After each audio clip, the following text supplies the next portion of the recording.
Good to see you. How about you, Paula? How are you doing? Doing well in cardiac rehab after my triple bypass, and glad to be here. How's it going for you in your rehab? It's going very well. They've sort of given me my initiative to get back into life again and to just do some exercise and breathe, actually. Yeah, sometimes we need not just initiative, but permission. True. And they're good for that. They're very good, Yeah. but I'm just grateful to be here. Well, we're grateful to have you. Thanks. And Jenny, my dear, how are you doing? So good to see you. Oh, you too. We're in project mode, and we've been, we got a brand new garage door that goes up and down with electricity instead of muscle. Wow. And that's kind of amazing. Well, we got it's half the the garage. 21st century. It's really cool. Oh, yeah, yeah. And when I went outside to move some things around in the garage to make room for those guys to come in and do that, I saw that the hot water heater was leaking. So we got hot water people out and got a brand new hot water heater. We've got new gates to the alley and then on the side of the house. We had the guy out to measure for blinds in the front two rooms. And so, we're just projecting away over here and getting stuff done. It's been a long time coming, but it's all good. So you're now called Project Central? Yeah.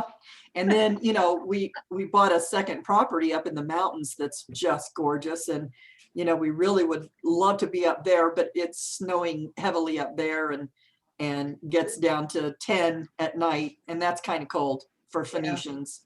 What mountains are these? The White Mountains in Arizona. It's 53 miles from Payson. I don't know if you know where Payson is. I know where Payson is, yeah. Yeah, so we're north and east of Payson by 53 miles. So we're at 6,600 feet up there. And so, it gets quite cold, but it's so cool to be up there. We've already seen an 8-point buck come, and he took a nap back by the fence, and then a little gray fox ran up by the fence line, and we get woken up by the squirrels running across the roof in the morning. And I just love it. It's so nice. Yeah. Well, I know that I know it snows in Arizona. I know because I spent the night in jail one time in Flagstaff, Arizona. Really? You might ask yourself what I was doing in jail, right? Well, yeah, Story. Well, we were driving back, college kids, University of Colorado, and we were driving back from California to Colorado, and we got as far as Flagstaff and got hit a horrible snowstorm, and we slid off the mountain. So the sheriff came, and we were all underage. We were, like 17, 18, but that was at that time it'd be 21. And so they said, well, you girls have to come with us. We'll have to take you in and hold you because you're too young. We can't let you go. And you guys get lost. So the guys were thrown out, and they took us to the Flagstaff, Arizona jail. And the only place they had was a matron's quarters. They locked us in the matron's quarters. So they insisted we call our parents and tell them where we were. I said, oh no, I can't. You don't understand. I can't tell my dad I'm in jail. I can't say those words. He said, you will or I will. So that was an interesting conversation with my father about that. How are you, Adriana? What's that? How are you doing? Adriana? Oh, and personally? Or were you talking to me? I was talking to Adriana. Okay, there you go. There. Hi, I'm good. Nice to meet you. Nice to see you too. Anything particular you want to talk about today? No, I'm just excited to be here and being with you like-minded people and hearing what you have to say. Good. Your topic seems really interesting. My daughter's 2 and she's really into storytelling right now. So I've been trying to remember just different fairy tales or stories that, I'm trying to remember. I was trying to tell her the tortoise and the hare last night. Interesting. How long do you think stories have been around? Fairy tales. I'm interested in hearing the topic today. How long do you think fairy tales have been around? They've been around for I mean, ever. Yeah. I mean, I feel like they've been around for forever. Everyone's always told folk tales, fairy tales, whatever they are. There's always some sort of tale that we tell, right? To entertain our children or to teach them a lesson or. Always, always. Mhm. Sally, I said hello to you, right? No, I didn't. Hey, Sally, Yeah. What? tell me about your take on fairy tales. What do you think about fairy tales? Oh, I think they're wonderful. A wonderful vehicle for children's imagination. Fairy tales also, depending on what they are, they also give children a sense of empowerment in a world for which they have no control when they're little. They are, they can be very colorful. They can be very dark. They can And I be think very they're all dark. valid. Yeah, I think they're all very valid. They Yeah. were a tremendous part of my childhood. Um, there's a couple that stand out for me. One was Alice in Wonderland was, I think, my all-time favorite. And then I have a book that I've had since I was 4 years old. I'll dig it out and show it to everybody later. Great, great. Called The Road in Storyland. And it was edited by a man named Watty Piper. And the illustrations in the book are just beautiful. And it was my constant companion when I was a little kid. And then when I had my son, we read from it almost every night. And my husband and I just purchased another copy of it because mine's falling apart. And I hope to be able to give that to my son to pass on to his kids when he has them. That's So, wonderful. yeah. That's so. wonderful. Well, you're right. Storytelling goes way, way back. Katrina, I think I've lost your picture, but how are you doing? Huh? Oh, you're in your car, Katrina? She's muted him. Yes, I'm in the car. I'm sorry. We keep going through these areas that are not really good. Okay, no problem. Yeah, we'll just let you listen in when you can. Okay, thank you. Oh, sure. Well, let's go back to the beginning of fairy tales. What I'd like you to do, and a couple of you are already kind of ahead of me on this, is to think about the fairy tale when you were young, whatever age you want to pick. I'd like you to remember the name or the story of your all-time favorite fairy tale. If you have something to write down, would you write down the name of that fairy tale, please? And it doesn't matter whether the name is correct or not.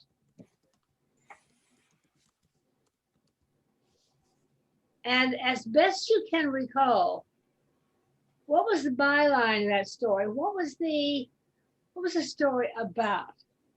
If there was a so-called moral of that story, what were they trying to tell children in the story?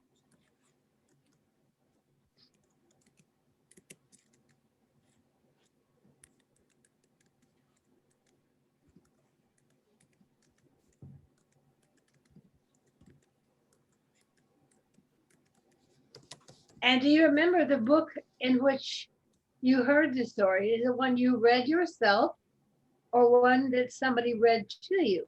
If who read the story to you? It might be more than one person, but who can you remember actually reading you a story, a fairy tale? Now, how do most fairy tales begin? They always begin the same way. Once upon a time. There you go. Good girl, Paula. Once upon a time. So it could be anytime, correct? It could be anywhere, anytime. Okay, I like to go through real quickly and have each of us talk about what was our favorite fairy tale. So Laura, let's start with you. As you can best recall, what was the name of your favorite fairy tale? Did you say Laura? Yes, Laura. Oh, okay. I think Snow White. Ah, good. What you like about Snow White? Oh, that she had all these little guys running after her and paying attention to her and being kind to her. And doing what to her? being Oh, they were kind. kind to her. That's how you recall the story. And I love their And names. what were they? Grumpy and Sneezy, and those are the two I remember. Who else was there? Who remembers? There was Dopey. Sleepy, else? bashful. Yeah, Doc, Bashful. Doc. Yeah, Doc. Doc. So we all remember some of these, don't we? Interesting how these stay with us. So as you remember, Laura, what was the story really about though? It was about this gal and all these little people. What were these little people doing? What were the what? All these what? I little didn't hear people that were with her, what were they doing? They were very busy. What were they busy doing? I remember them being very busy doing. What were they things. doing? Do you remember? Were they taking care of the forest? Okay. Or were working? I remember the hi ho song. It's off to work we go. See, what we'll see now with people of our age, we're going to start remembering the Walt Disney versions, which is fine. They were based on the same thing as the Right. Brothers Grimm. Brothers Grimm have gotten over the centuries, eons and years. Matter of fact, fairy tales go back to, are you ready for this? The Bronze Age. They're very, Wow. very, very old. Folklore goes way, way, Wow. way back. So they always had something that they were trying to impart to people, generally to children, about some of the mores of the day. So what were these little people doing for Snow White? Do you remember? They were working and they were doing hi ho, it's off to work we go. What do you think the message was there? What was the message you got from that, Laura? I guess that they were just kind to her. She was, for me, she was like lost, and they were taking care of her. Okay, so she was kind of a lost soul. I feel like she ran away from the castle. Ah, Somebody being mean to her. okay. And so they kind of came to the rescue. So she ran away to the forest and found all these little people. Interesting. I remember a lot of these story settings were around Germany or that area, and there were a lot of forests. So it made sense that these stories all took place in the forest. We don't see many forests where we live right now, most of us don't, but they were very much predominant in those years. So that would be kind of the main theme of that. As you recall, Francis, what was your very favorite childhood fairy tale? So what comes to mind is Jack and the Beanstalk. And, Classic. yeah, and my older brother used to read it to me at bedtime. So that was kind of cool that we got to have that time together. You know, when we weren't fighting, he was reading. And what's his name? Craig. So Greg was paying one-on-one attention to you. Yes. Now, as a child, how important is that for any adult to pay one-on-one attention, or I guess in this case, maybe a semi-adult? How old was he at that time? So he was 4 years older than me. So in your eyes, he was pretty much an adult. Well, I mean, I was a little kid, so I was, I was probably 5. He was probably 9, something like that. Yeah. Yeah. So what do you think that the moral of the story was? Greed. Don't get greedy. Ah, Be satisfied with what you have. how does that fit into your life today? I mean, it has come full circle. I was talking earlier how when I moved from Wisconsin to Sausalito. I'm in Arizona now, but I had a 3-bedroom house, 1,200 square foot, with a full basement and a 2.5 car garage, and I moved into a one bedroom apartment. So, but now I find myself again with a 2-bedroom house. But I really try to live minimally, and I've got things because it's my parents' house that I'm buying. I've acquired some things that I need to start purging again. So live the simple Interesting. life. So do you find your life is coming full circle?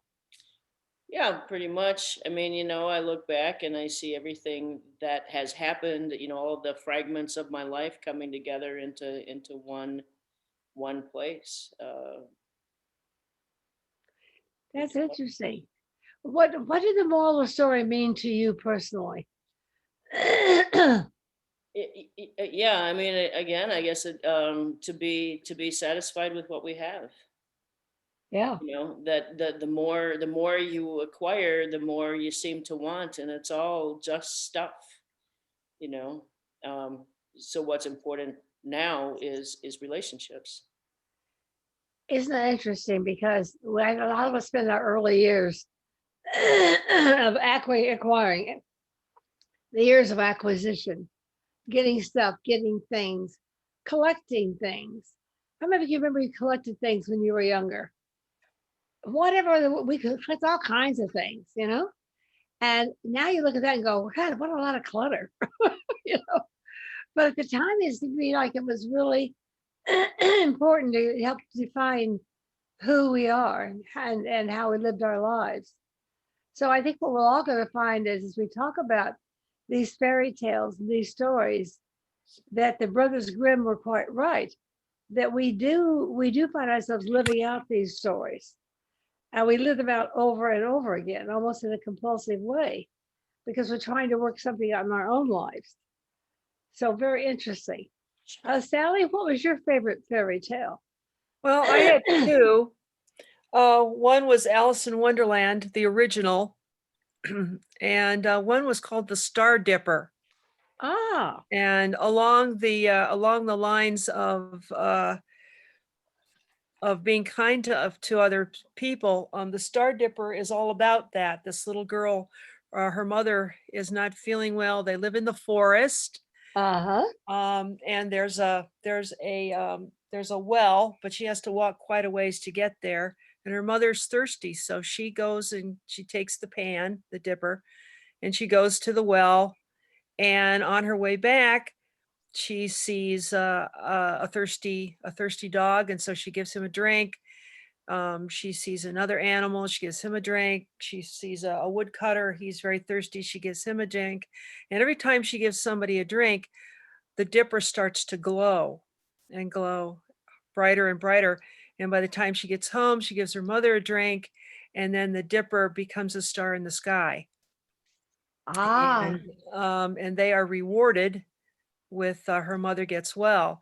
And it's if you do kind things to others, kindness will come to you. And that's what I got from that story. It was one of my favorites. It's a very short little story, but it's very beautiful.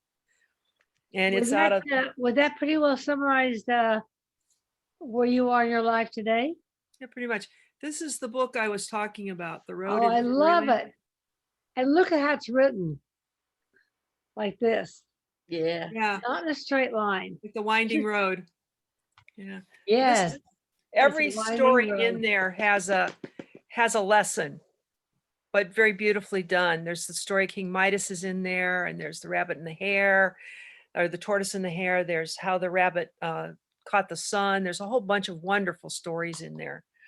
And there's another one that's very similar to what Francis was saying about being happy with what you have, and it's called the cap that Mother made. She knits this beautiful cap for her son, and throughout his travels, people offer to buy it from him, ending with a king who offers him his crown and his kingdom. And he says, "No, I really want my cap that my mother made," because it meant something to him. It was made with love. And Yeah, all I these think other people just wanted to acquire it. interesting, isn't it? Mm-hmm. How does that affect you and your work you do today? Can you relate to that? I think so. Being part of our ministry gives me an opportunity to officially, if you will, be kind to others and do what I can for them. And in my henna business, I'm doing something kind and very special for each of my clients. I have witnessed it bringing happiness to people. So it's, and it makes me feel good too. So, That's amazing. Hi, Katrina, you arrived, huh? Hi. you're back inside. We were talking about fairy tales. We lost you again. Can you hear me, Katrina? Can you hear me? Yes. Okay, good. I've been struggling with my controls. My phone did something kind of weird. Um, so I heard that you're talking about story tales. My one of my favorite ones is The Ugly Duckling. Ah, You know, the Hans Christian Andersen one. And I like that one because it shows, you know, basically, you know, treating someone differently because they're different, or treating them bad because they're different, is um, just The Ugly Duckling was treated so horribly. You know, it was a swan egg that got that fell into the clutch of duck eggs, and they just thought he was an ugly duck his whole life, and they treated him so horribly.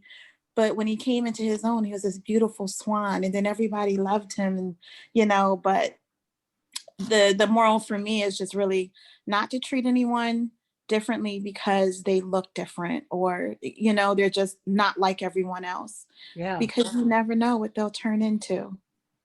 Isn't that the truth? Mm. How does that affect the work you do today with that kind of philosophy? Um, so where I am right now, I work with a lot of youth, and they're all really different. You know, COVID has changed things a lot for us, but I have made connections with a lot of kids. Um, First look, they seem off, really rough around the edges. But when you get to know them, they're the sweetest kids.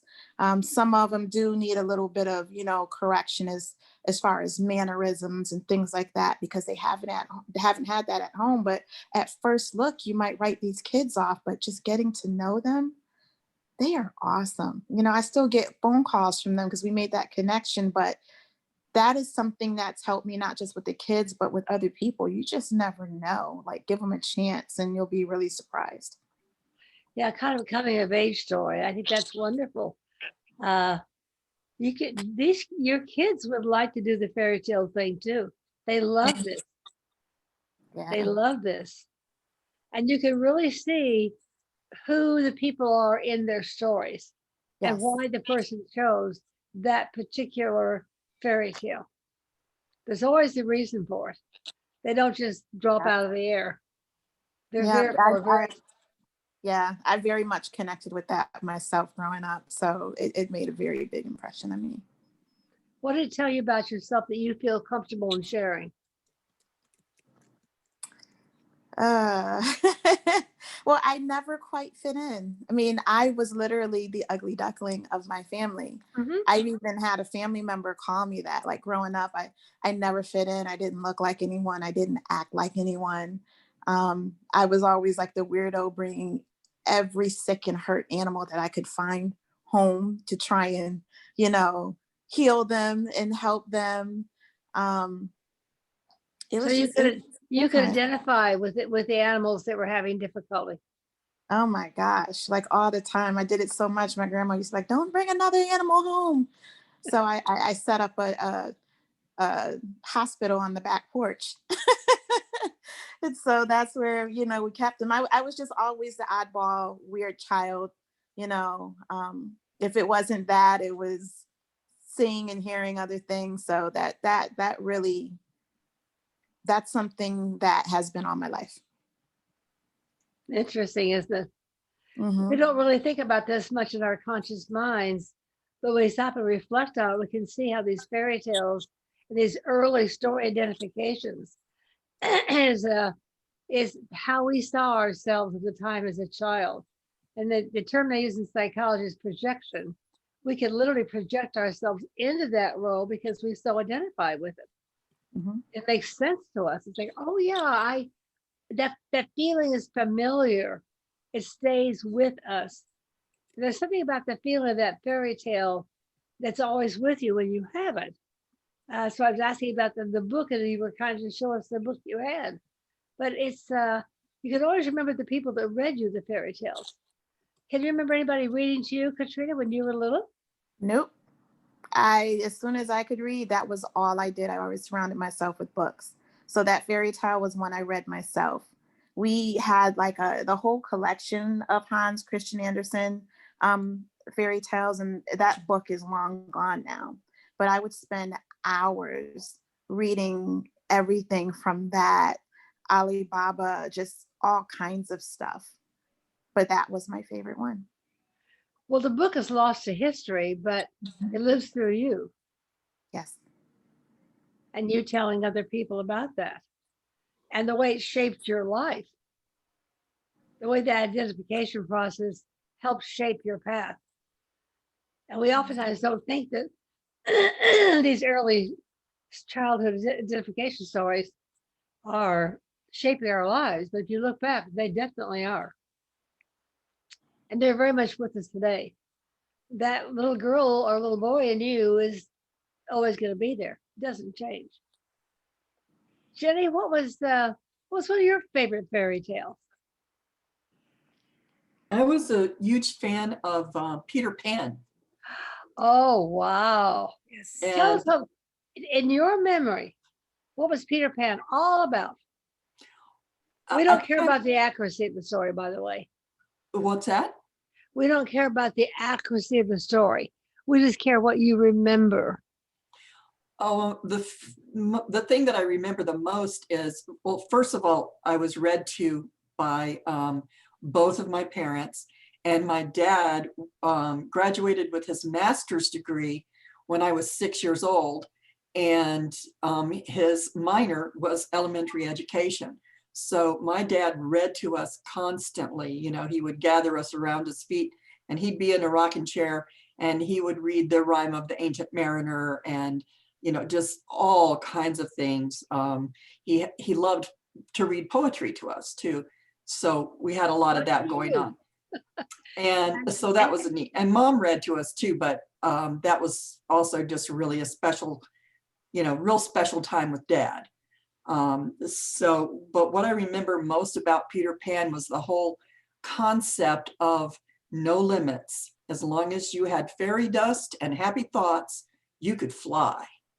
And you could run away and go anywhere you wanted, and fly to Neverland, where you never had to grow up and do any responsibilities or any of that stuff. You could just make up your life as you went along. And that really appealed to me as a kid, because I was constantly like running away, not because I was unhappy, but because it was an adventure. You know, I watched the Little Rascals, and I saw that if they ran away, they always found a well-stocked cabin in the woods. And you know, they would go there and live, and they'd get along and cook and just play and be happy. So that's Peter Pan to me was just you know, with a couple of special attributes, you could have no limits and do whatever you wanted. And I really like that idea. When can you be the best Peter Pan you can be? Under what circumstances? Anytime you want. You just have to go there in your head. And that's the other thing, you know, that that I got from that story was that again, it's just the idea of there's really no limitations other than what you put on yourself. And that kind of stuck with me. And I think that's one reason why I got attracted to religious science, because that's the basis of their contention, is that, you know, it's up to you. You get to be the creator, and you can do whatever, you know. So it really have appealed to you on the Mhm, basis of making an individual decision about what you want to do with your own life, mhm. and being more or less having input into your own life, not being at the receiving end of life, Right. but also being at the end of life that push the idea forward. That's very interesting. Yeah. That's very interesting. How about anybody else? What do you remember about how your fairy tale seems to come to life today. Francis, what did you say your favorite fairy tale was? Did we talk about yours? Yeah, I mentioned Jack and the Beanstalk. Yeah, that's a classic. What did you like about that? What appealed to you about Jack and the Beanstalk? The magic of the beans, number one.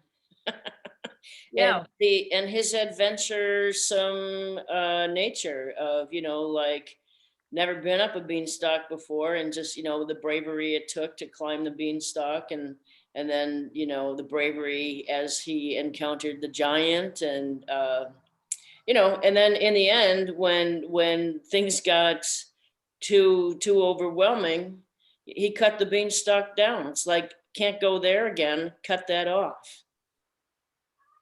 Was there another beanstalk? No, I don't think so. I think he just planted the one. And he learned his lesson that you don't go messing with other people's stuff and stealing their golden eggs, because it's going to get you into trouble in the long run. So when things got uncomfortable, he cut down the only pathway to his trouble. And he was done with it. Yeah, It was over. right. Interesting. How does that reflect in your own life? Cutting out the pathways to well, I haven't done it yet. Okay. I still have all kinds of pathways to trouble. Well, so you're a work in progress. I am. What is one of the things you're progressing on right now? I'm progressing on. Oh. I went, spiritual growth is a big focus for me.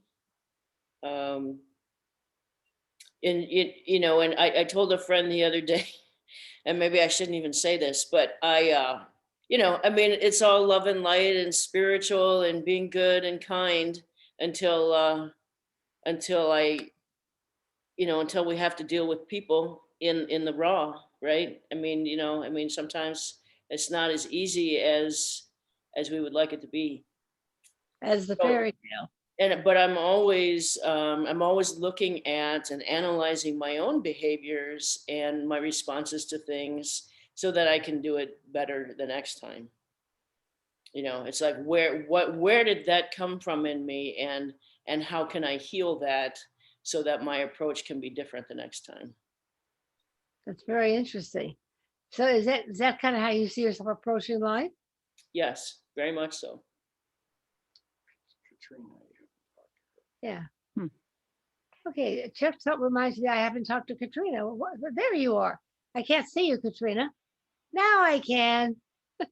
Did we talk about your fairy tale? I think we did. Oh, it's Adriana. Yeah, we didn't talk about your fairy tale. Actually, The Ugly Duckling was one of my favorites as well. Okay. Now along with The Little Mermaid and Princess and the Pea. Okay, let's take both of those. So I guess with Princess and the Pea was one of my parents both would read to me that, and The Little Mermaid. And with The Princess and the Pea, it's a girl shows up to a castle and she needs a place to sleep, and the queen doesn't believe that she is a real princess and puts a little pea underneath all these giant pillows and everything. And the girl wakes up all sore from the pea hurting her, because I guess a princess has delicate skin and is delicate and can feel a bump in all the pillows and everything like that. So the story is about sensitivity. Mm-hmm. We had to ring a bell in your head. Oh yeah. Constantly reminded that I'm too sensitive. Now that's so interesting. I also had, that was my favorite fairy tale too. What was most commonly said about me, through my family, was, "Oh, Bobbie, you're just too sensitive." Mm-hmm. And so I started thinking, "Oh my God, I'm too sensitive." And then one day I realized, do I want to be insensitive? No. It's like, come on, that's not so bad. But the way it was said to me was, obviously it was not a good thing to be. Mm-hmm. One doesn't aspire to be sensitive.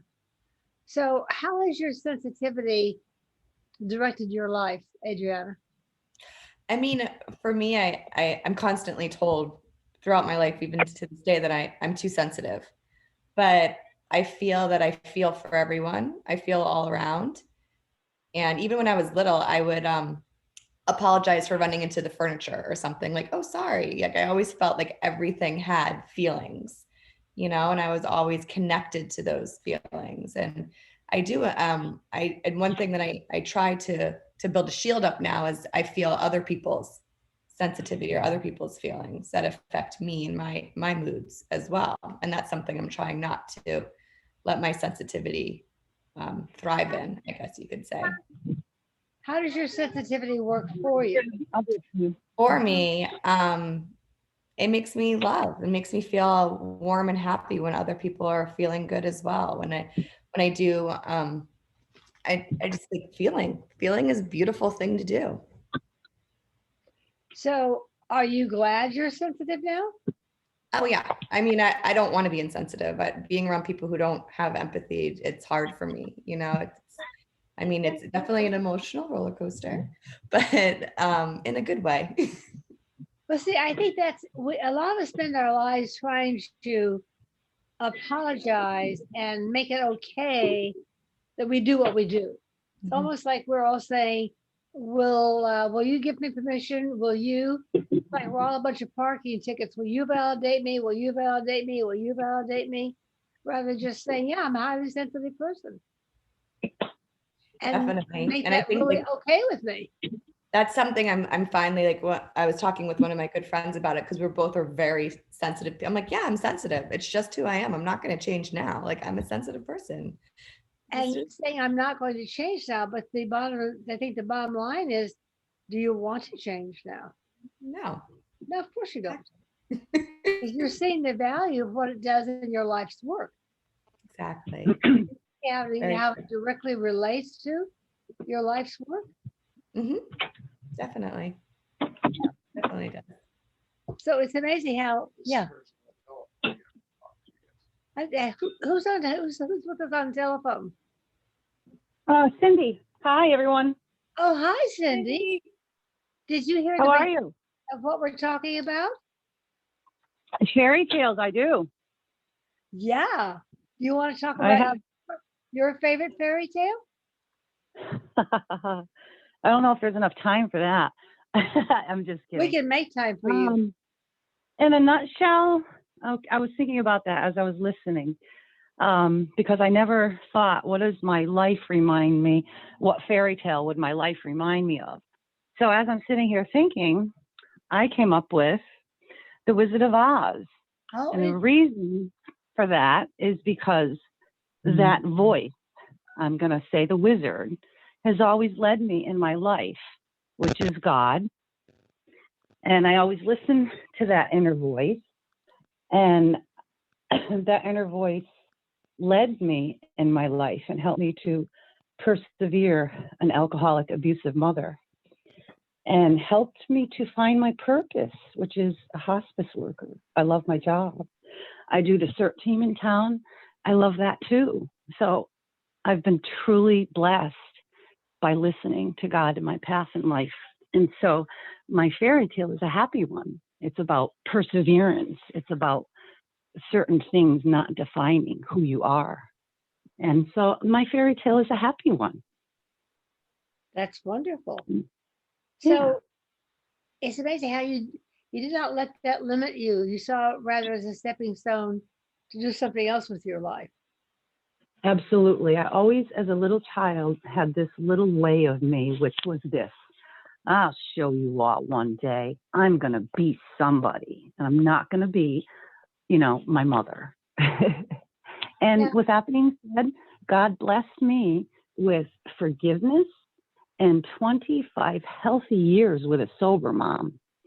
So I learned a lot in my journey in life, which has helped me to help others, teach them perseverance. What's the thing you're what are you most thankful for the fact that you had an alcoholic mother? What was The ability, she gave me the gift of the ability of learning that addiction does not define who a person is, and that perseverance is real, and that you can persevere, and with the right, people and guidance, you can do anything with the help of God. And I'm a perfect example of that, because everybody in my family thought I would become a drug addict or an alcoholic. And I showed them all, didn't I? That little inner voice, I did show them all. And who would have ever thought? And on top of that, I'm a minister and a bishop in life. Come on. That's like a story. You couldn't even make that stuff up. So yeah, I'm very proud and blessed. I am. I'm in a good place. And I help people at the end of their lives prepare for going home to God. And that's a blessing to me. That's a real blessing. And I've been doing this work for 46 years. So Wow. yeah, I love it. So you owe mom a lot. You owe your mother a lot. Oh yes, I learned a lot. Absolutely. Her addiction taught you a great deal. Yeah, she did, but I'm still learning, because now I have a son that drinks and he's like 23. So yeah, a lot of stuff has come up with that. But things are getting better with him. Just trying to guide him down the right path, and got him into some weekly counseling, and he's doing it. So that I'm grateful for. He's at least now listening.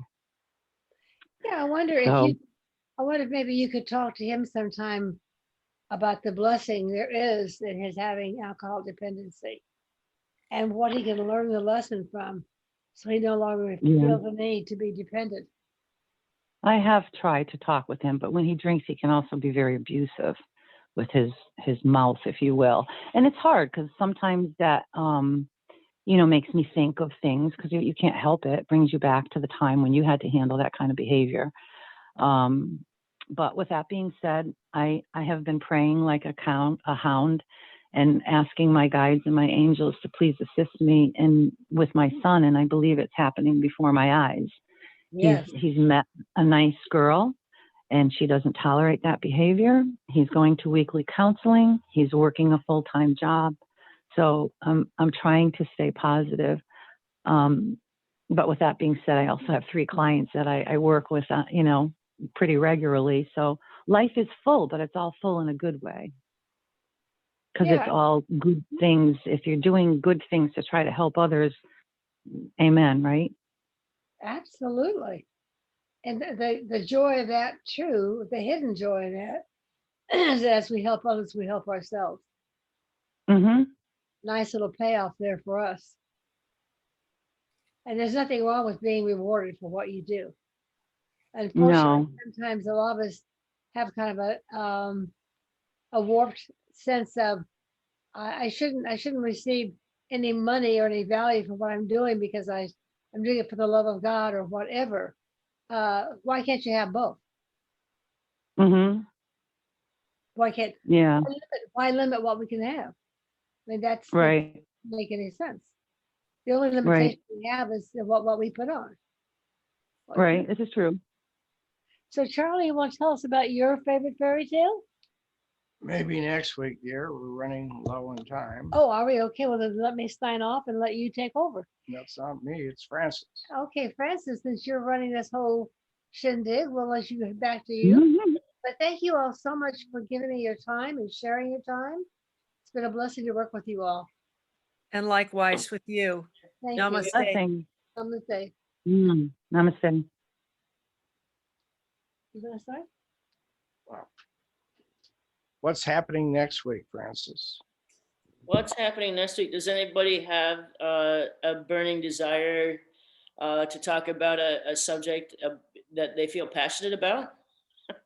or maybe not so passionate? I don't know.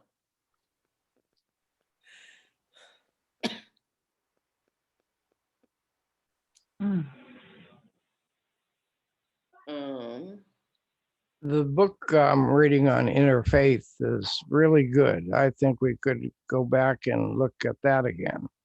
Okay. I want to get a copy of that and start reading it myself. We ordered it, but I haven't gotten it yet. What's the I book? ordered it. Practical Practical interfaith. interfaith. Yeah. So Charlie, did you wanna lead the discussion then next week? Sure, I'll be happy to be a moderator. Because I don't know if, has anybody else read it yet? Well, can I have the name, please, of the book? Practical Interfaith. And Nikki, tell them who the author is. The author is Reverend Stephen Greenbaum, B-A-U-M, Greenbaum. And you can get this on Amazon. Thank you very much. Uh-huh. And if you can get it and just read the first 2 or 3 chapters, they set the tone for the whole thing. Yeah. Okay. Cool. Awesome. Okay. All right. Did, did Paula or Nikki have a burning desire to talk about their favorite fairy tale? Paula? No. Just curious.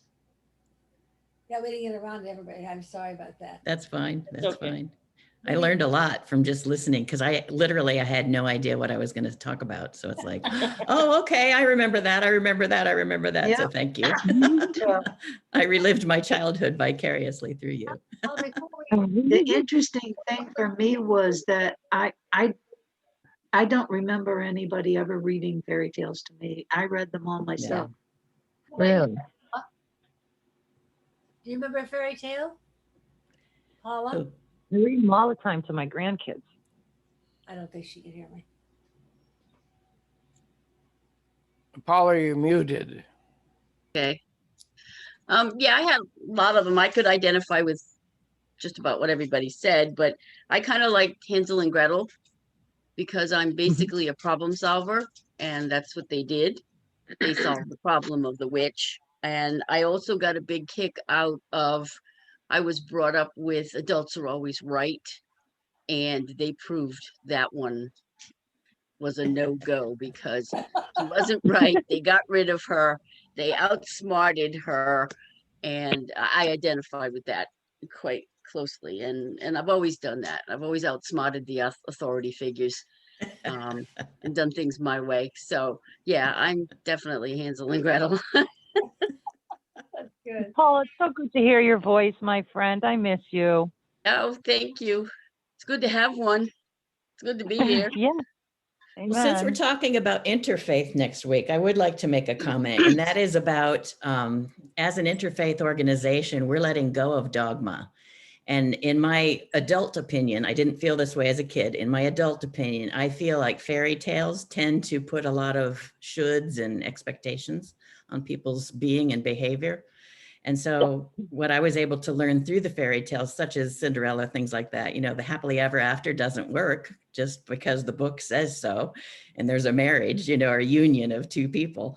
So it's all up to us. And that's kind of why in this ministry, we're coming together saying, look, we don't have to be what those stories said literally. We can interpret, like you said, Bobbie, this was a brilliant exercise in turning all of that around in such a way that we're all really wonderful beings. And thank you for the books and the stories, the fairy tales that some of us reject. I wanted to suggest a book that I've used for, I think I've had this one for about 40 years. It's really an amazing little book. It's called Positively Mother Goose. And it takes all of the Mother Goose stories, most of which are kind of depressing, and it changes them. So just as one example, the one about Mary, Mary, quite contrary, how does your garden grow? The one in Positively Mother Goose goes, Mary, Mary, extraordinary, how does your garden grow? Like Good that. deeds are the power that make my mind flower. Good thoughts are the seeds that I sow. Wow. And so, Great. the whole thing is like Tom, the piper's son, invited a pig to go on a run. So there's no violence. There's, it's just, Feeling. Yeah. Positive. yeah. That's So awesome. if you can find a copy of that, that's wonderful for reading to your grandkids or your children if you have young ones like Ariana. Jenny, do you have an author for that? Do I have what? Do you have the author for Positively Mother Goose? I don't remember, and I looked for it just now and I couldn't find it. So, but Okay, I'll, no worries. It's okay. I'll Google it. No worries. okay, yeah, Positively Mother Goose. It's What's good Thank for the you. what's good for the goose is good for the gander, right? I love it. I think I told you this joke before. I'm going to tell you it again anyway. They open a new restaurant here in San Clemente. It's called Karma. It has no menus. You go in and get what you deserve. I love that. I love you, companion. That's great. I love that. We So love you. Katrina had to leave, but she very much enjoyed the session and would like to come back again. Wonderful. Great. Always welcome. Does Is Miss anybody, Sally, are you here today, Sally? Excuse me? Are you here, What's- Sally? Yes, I am. Hi, Sally. Just saying hi. Love you, dear. I feel like I'm Cindy in the dark over here. That's all right. I'll get it together one of these days and get on the iPad. There you go. okay, if Well, we're glad to hear your voice. If we can't see you, at least we can hear your voice. Yes. I miss y'all. We miss you too, honey. Very much. So who's going to do a closing prayer? You are. It might be a fairy tale. That's okay too. They become our favorite. Okay, let's see what I can conjure up here. As we have come together in the joy of fulfilling our lives, we've got to witness the beauty of creation and how our life has been impacted by fairy tales and many other things. And now we are knowing that we are co-creators, that we can move out of what we've created into something new. We can be born again and again and again and again. So the divine mind that expresses its life in all of us, through all of us, is a living example of essential divinity. And that divine spirit, that spark, is in all creation. And it creates no divisions, no separations. And it heals all wounds. And so we acknowledge that healing power within life itself right now. And we bless all those people in the world that are suffering from any reason or any cause, mental or emotional. And we offer our prayers of love and light and power. And know that each of us, no matter how ill we seem to be, can find that spark of love, intelligence within ourselves that carries us through this life and through the next. So at this time, let us bring into our consciousness the people that are close to us that we would like to offer healing to. You can say their names and take yourself off mute. And Mary, Dale, Jean, Billy, Kent. Jerry, Jeanette, Joan, Kelly, Chris,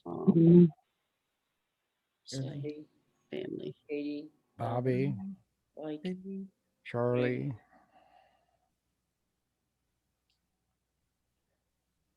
And as we share our love and our awareness to these people that we care about, that nurturing transcends any walls of separation. And we know that they receive our love because we've offered it in the purity of who we are. And for that, I say, thank you, God, and so it is. Amen. So it is. Amen. thanks, Charlie. Thank That you, was Charlie. beautiful. That was beautiful. Very moving, Charlie. Love your heart. Thank you. So And before we Nikki- part, we were wanting to know, Charlie, if you were available next week to meet with us right after service? I'll make myself available, Nikki, Okay. and I love that advertisement you put in the newsletter that goes out weekly to announce these meetings, looking for somebody to assist us in the accounting and Yes. finance area. Thank you. Thank you. Yes, that's an important role and we need to have the right energetic being at our sides. Yeah, that's a great advertisement. Thank you. All right. So Francis and I are hope you going to meet guys- after this. You guys have a wonderful week. And thank you for your contributions. I have a lot to think of now. Yes, It's and good to may hear you- from you. May you all live happily ever after. Yeah, I love Well it. said, Jenny. Jenny. Yay, that was a great ending. God bless. Until Good next one. time. Love Good you all. one. Bye. Thanks, Bye. Love everybody. you guys. See you later. Everyone stay safe. Much love.